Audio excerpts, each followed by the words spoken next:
What's good, YouTube? We back with another video. Today we got JxmyHighroller. You feel me? Posting another video. Y'all really messed with the last JxmyHighroller video. I'm not sure if it was because of Caitlin Clark, or y'all just like JxmyHighroller reactions. But we're back for another reaction, and yeah. I don't really got no intro. I don't really got nothing. You feel me? There's so many people that posted video. I still gotta react to the Drewski stuff that I haven't got to yet. And there's like a yo-yo reaction, a low reaction, and there was one more. I think this is the one, but I'm gonna be pretty consistent for the next week. I'm pretty sure I'm probably gonna be daily uploads for the upcoming week. And yeah, I really have nothing else to say. Oh, what should I talk to y'all about? Oh, the Jets lost to the Bills. You know what I mean? My Giants lost to what's it called? The Bengals. You know, the elite neighbors look like he don't even want to be on the team no more, bro. And I don't blame him, bro. I don't blame him, bro. When you have Daniel Jones as your quarterback, but we're not gonna get into that. But I'm recording this at 2 a.m. on October 15th. So, yeah. Without further ado, make sure y'all like and subscribe. The original video is going to be linked down below. And without further ado, let's get into this reaction, man. That was clean, bro. I'm really getting better at that joint, bro. I can't even cap, bro. Those intros, I can't even cap. Can't even cap, bro. A game-saving play. There's nothing else like it in basketball. A block. Throws it up for Ayton. Shot blocked by Antetokounmpo. A steal. Quickly does to Lambeer. Oh, and with the low reaction, I know he posted his top 25 players. I'm gonna post mine as well with that video. So if y'all love basketball and y'all want more basketball content, I'm gonna start posting more basketball content, and I'm gonna give my top 25 players on that upcoming video as well. It should be either tomorrow or the day after tomorrow, after this video is posted.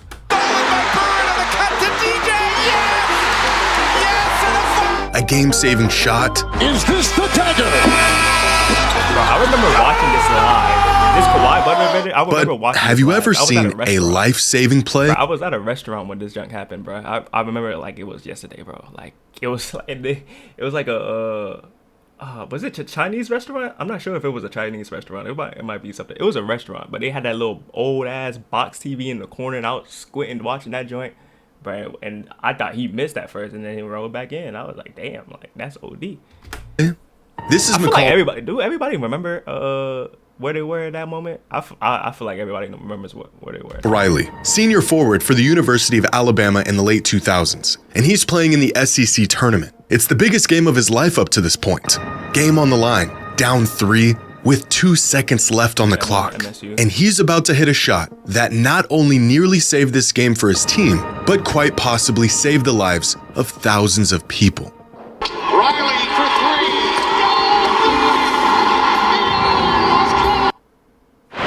Oh my God, I know about that. We're hearing some rumbling behind us. The building is rocking a bit. Situations like this, Dome Stadium is the best possible place that you could be. I hope you're right. I never heard of this story. I'm not gonna lie. Today's video. I already know you about to hit me with on the that. act. Get your money, roller. Jimmy. Get your money, Jimmy. But I ain't no gambler. The shot that saved lives. It's March 14th, 2008. It's day 2 of the SEC basketball tournament, and Mississippi State is up on Alabama by 3 points, 59-56. There's 2 seconds left on the clock. Alabama's got to make something happen. With their season 3 points away from being over, Alabama draws up a play for this guy right here, our friend McCall Riley. Now, McCall was a great player, second leading scorer on this Alabama squad, but on this particular night, he was hot and cold the entire game. He got off to a slow start, but piled up 13 points in the final 12 minutes of the first half, followed up by a handful of misses and 0 points in the entire second half. At least up to this point. This was McCall's last chance at this. He was a senior. His team was on the brink of elimination. His number was being called, And he answered. Riley for three.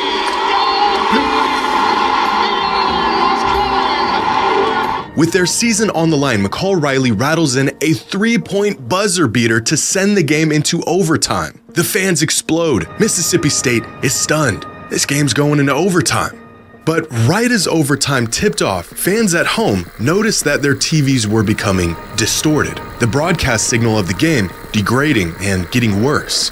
In that moment, they had no idea what was going on. But while something special was unfolding on the court, devastation was about to unfold just outside of it. As overtime gets underway, there's an emergency report that a massive storm was building up just west of the... I just noticed that's such a dumb idea I just said, bro. I said, is that an earthquake? Like it wasn't. Well, it's not really that dumb.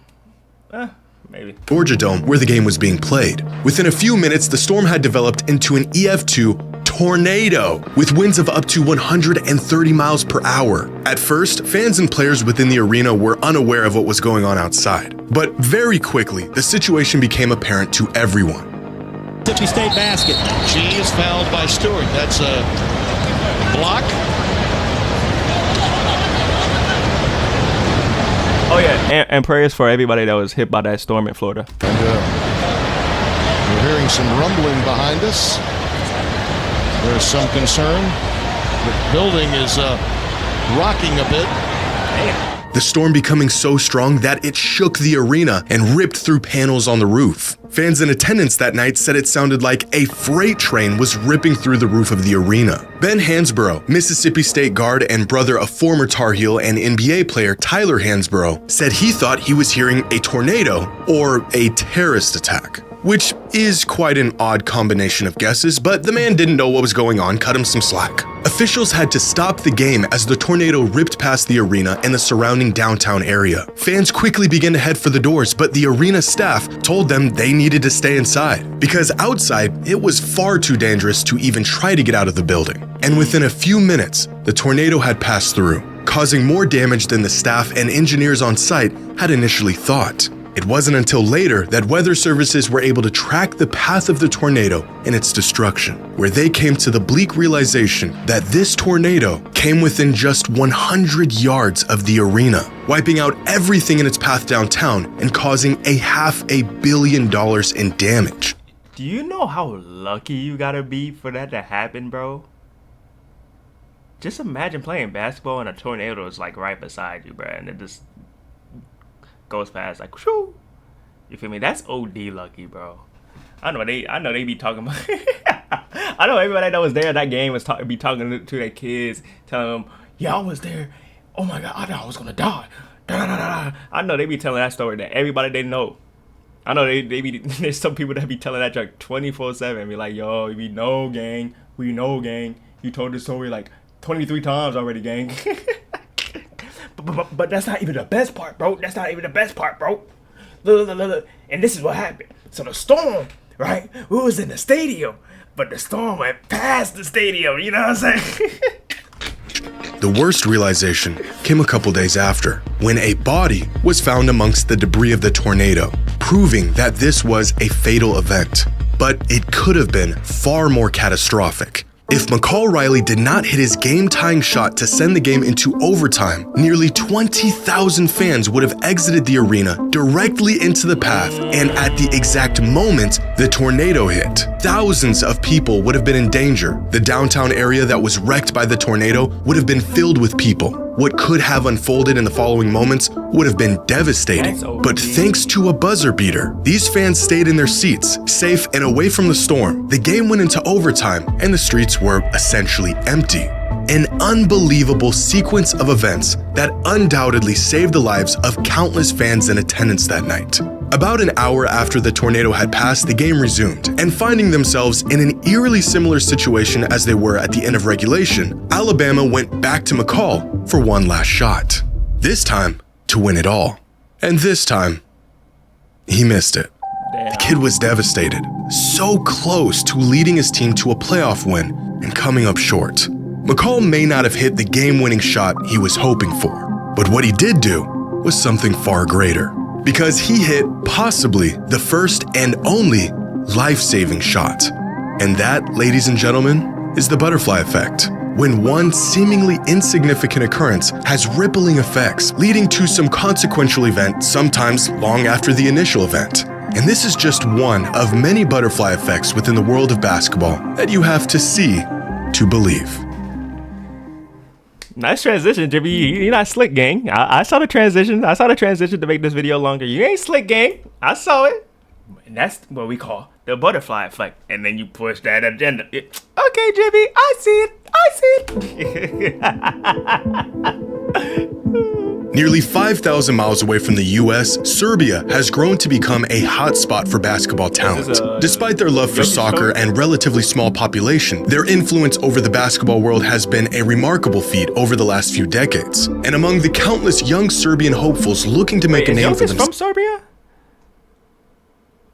Or is that Luka? Wait. Yeah, Serbia. Yeah, I knew I wasn't tripping. In hoops, it would eventually be Darko Milicic, a player who didn't leave much of an impact on the court, who would inadvertently alter the story of basketball forever. Not by himself, but through a young kid who had no plans of even playing the sport. Back in 2006, Darko Milicic was beginning his 4th season in the NBA, and by this point, he had already been labeled as a huge draft bust. He had fallen out of the rotation in Detroit, the hype of him being a generational prospect had long wore off. And, well, it didn't help that the multiple future Hall of Famers chosen after him in the draft were blossoming well ahead of schedule.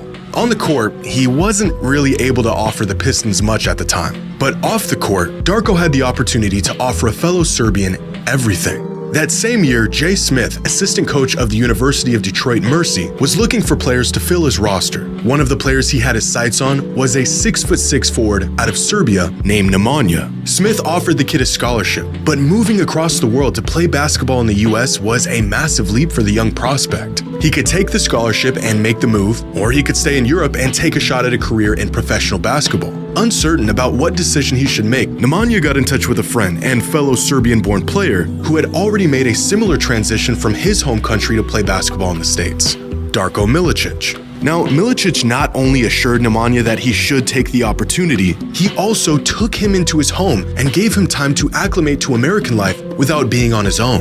And over the course of that season, their friendship grew. Nemanja would go to Pistons games, throw parties at Darko's house, and even had access to the resources Darko had gained in his time in the NBA. Darko had created an entry point to American basketball for Nemanja. You know how insane that is? Imagine having a friend that was in the NBA.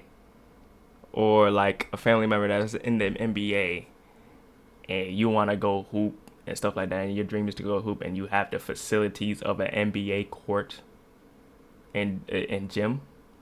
That's OD, gang. That's OD, bro. I ain't gonna hold you, bro. Because you know how many talents that are out there that haven't really blossomed because they didn't have the resources that everybody else had. You know what I mean? Or they couldn't sacrifice enough for those resources. You know what I mean? There's so many athletes out there in the world that we don't even know about that we're never going to know about. It's crazy. Anya, that really crazy if you think about it. Otherwise wouldn't have existed.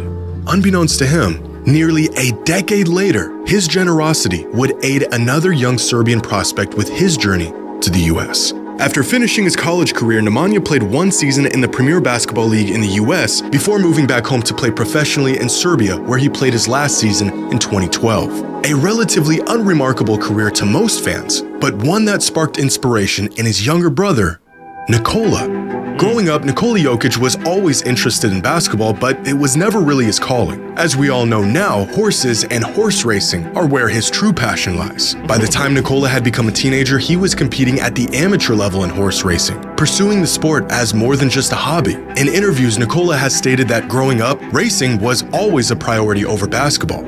Until he witnessed his brother's journey, his transition to the US, the connections he made, and the level he had reached in the sport, that for the first time, making a career out of basketball materialized into a possibility for a young Nikola Jokic. And so at 14 years old, Nikola made the decision to forego any aspirations of becoming a horse racer and put all of his efforts into basketball. Now 15 years, 3 MVPs, and an NBA championship later, turns out that was probably the right decision. If it wasn't for Darko opening his doors for an old friend from Serbia, Nikola's brother may have opted out of college in the States. He may have stayed home and pursued other interests, as his only real tangible avenue post-high school was at Detroit Mercy. He would have never made the difficult transition to America. His collegiate and pro career in hoops may have never happened. The inspiration he gave to his younger brother would have gone in a completely different direction, and we may have never gotten one of the greatest basketball players of all time. Leading up to the time he was drafted, and even recently, Darko has given words of wisdom, encouragement, and advice to Nikola Jokic, continuing to be a valuable friend to the Jokic family long after he helped Nemanja nearly 2 decades ago.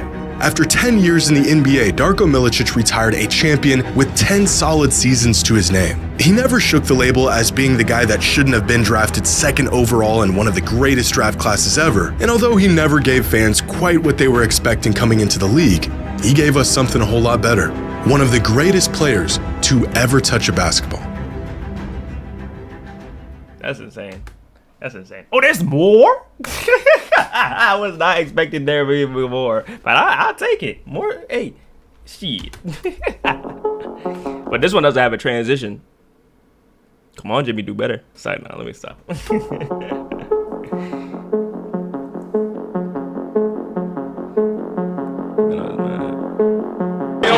Is lucky here. Now watch what happens, and watch him go at Ainge right there. He goes right back at him. You see Scotty Brooks is happy, and right here, look at him go up. This is Mario Elie, former guard for the Houston Rockets, and he's on path to winning his first NBA championship. This is Danny Ainge, and he's not happy about it. But this second-round matchup between the Rockets and the Suns in the 1994 playoffs was heated right from the jump. Coming off a finals appearance in the previous season, the Suns were being pushed to the brink by a tough, up-and-coming Rockets team. The Suns took the first 2 games of the series, but in Game 3, Houston completely blitzed them in a 16-point blowout. But in the midst of these games, a smaller battle was taking place between Mario Elie and Danny Ainge. Tensions were building as the play got more and more physical, neither of them willing to budge. And I don't understand how, you know how all the old heads be like, oh, back in my day, we played real defense. Back in my day, you couldn't get into the paint without getting hacked. Nigga, that's not defense. That's not defense. I don't know why all these old heads be talking about some, player A wouldn't survive in the Jordan era because it was so physical, Okay, y'all just fouled a lot, bro. Y'all just fouled a lot. You know what I'm saying? Like, y'all just fouled a lot. That's not defense. Not defense is sitting down, locking somebody up for 24 seconds to the point to where they either take a bad shot or they couldn't shoot at all. That's defense. You know what I mean? But niggas the old heads be like, back in our day, you couldn't score in the paint. You was gonna get hit. Okay, nigga. Foul? Like, what? Leading to this moment towards the end of Game 3, an exclamation point on a blowout win. This was Mario's 3rd bucket of the entire game, and yet that didn't stop him from letting Ainge hear every single detail about it. But with the Rockets up double digits and time winding down, this game was far too out of reach for Ainge and the Suns to change the outcome. So instead, a few plays later, Ainge does something that would change the course of NBA history. This game is going to wind down to a whimper for Phoenix. Olajuwon putting the cherry on the sundae. 118 to 102. Ainge just tried to rifle the ball in, and Elie is mad. I wonder if he did. Well, that was a bit of an overreaction. In a moment of frustration, Danny Ainge decides, if I can't beat him, I'll just hurt him. The man zips a fastball right at Mario, hitting him directly in the face. He then proceeds to play it off. He better than me. He better than me, because if I was in this era,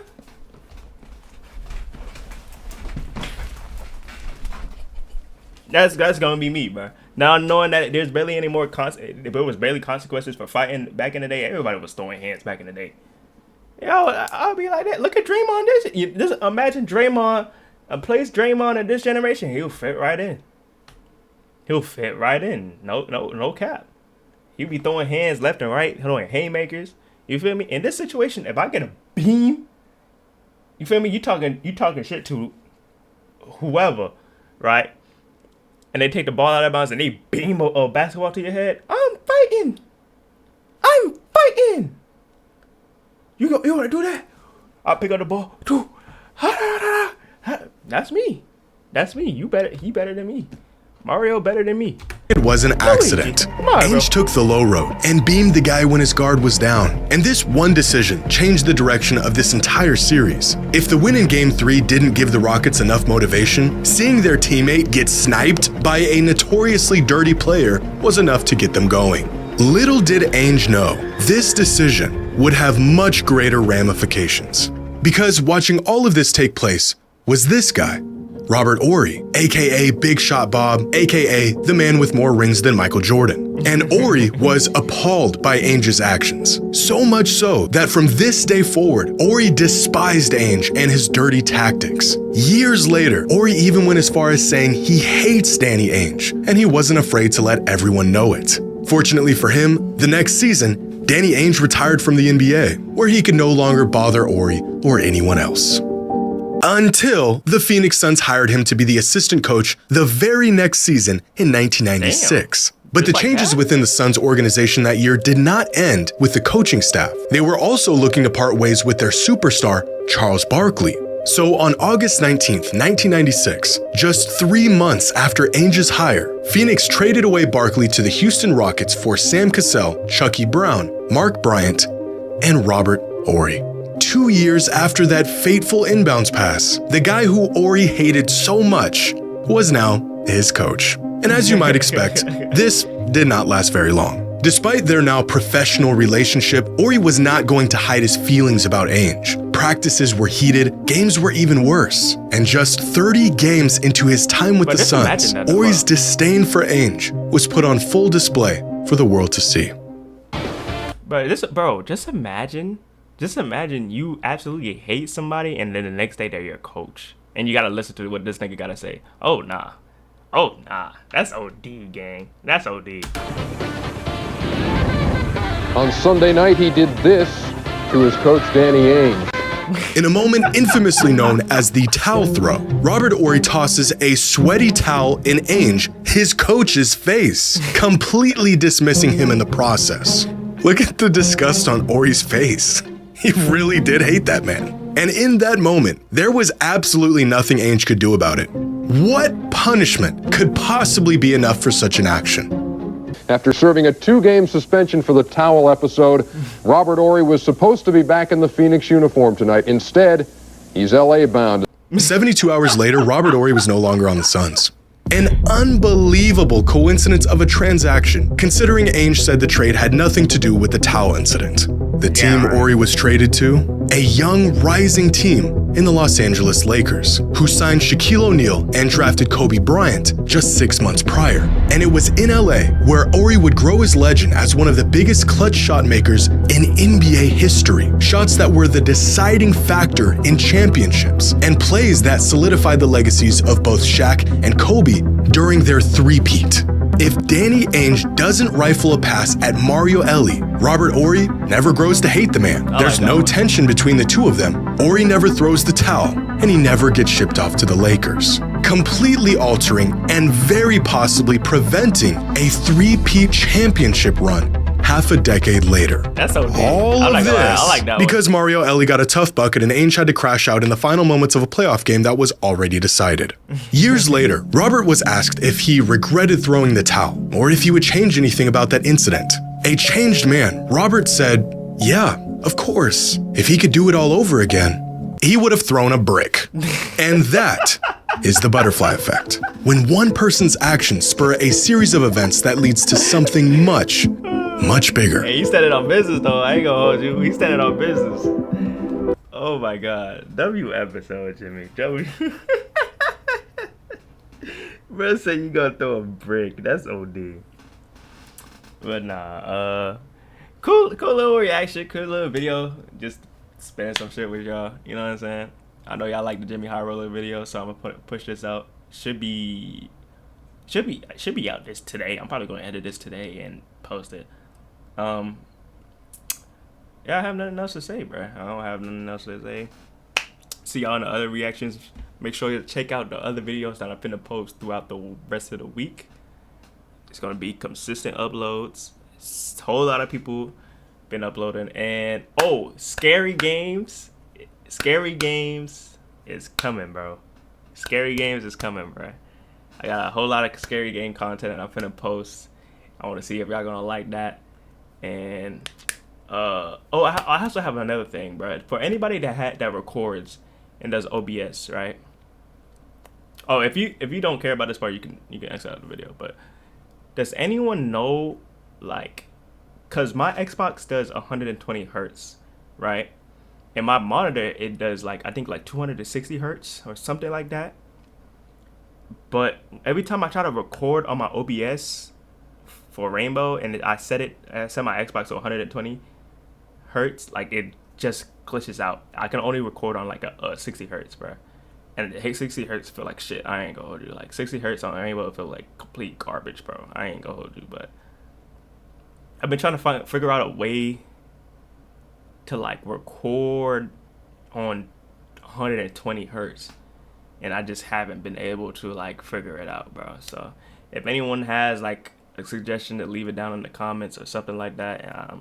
I'm struggling. I'm trying to make more gaming. That's really why I haven't been posting as much gaming content, because it's just like, bro, like, you know what I mean? I'm not playing on 60 hertz, bro. That's dead. But I've been trying to find different ways to like record, you know what I mean?